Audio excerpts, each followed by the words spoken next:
am so inspired by this group of people right here. I'll include you all, but I can't see you past the first row. Amazing. When I first came to Mississippi in '82, first kind of courses I wanted to teach would show me about what Mississippi was. So I had one called Sea, Earth, Sky when I found out about Walter Anderson. The curriculum committee said, "Say what?" And then I had another idea. I said, how about encounters with art and life? We got on the road, and it was raining cats and dogs for days and nights and weeks, and we drove up to northern Mississippi to a little place where there was a house party going on, and we're gonna see the blues, we're gonna feel the blues, and it was Junior Kimbrough, and I know it in the 1990s, there was a little drummer there. He was the best drummer I've ever heard. I got two drummer boys in my family, and that was the best drum I've ever heard. And he's a pretty good guitarist, too. Name was Cedric, okay. And done good. A+ in my class. My wife loves Emmylou Harris and Graham Parsons and a lot of artists that I later found out I was listening to Mr. Earl Poole Ball. Didn't know it, and now I do. All right. When I was in Mississippi, I did a tour of shows around the state in libraries just to get to know people. And I was on a television show at ETV. I met Peter Zabotel, and we had a good time together. Almost went into puppetry overnight, but did not. Okay. So I've worked with great people. I'm so happy about that, and been talking with the face of 100 Men Hall. Rachel, we're going to do something, okay? We got things to do.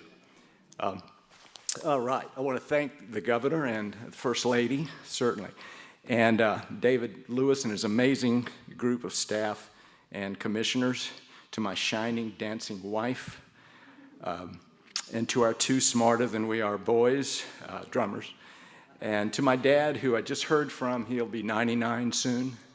And he's so happy about this, and I'm so happy for him. My teachers, mentors, Janice Graham-Smith, Edward Reap, Kathy Albers, and many, many wonderful students and faculty that I've worked with.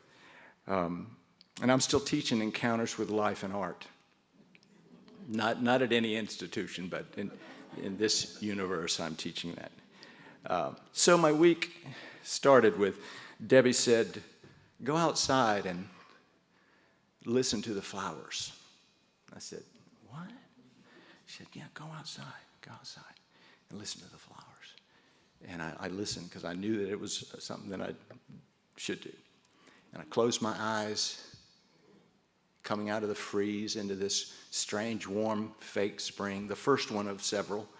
And Lonoceros was blooming, so I closed my eyes and I listened. I said, what did she talk about? Or student cars were rushing to class, going 80 miles an hour and 20 miles an hour. And I closed my eyes and listened. First a hum, a little buzz, bigger buzz, some purring, became a song, became almost a hymn, almost a symphony, almost. Not quite, but almost. What is this?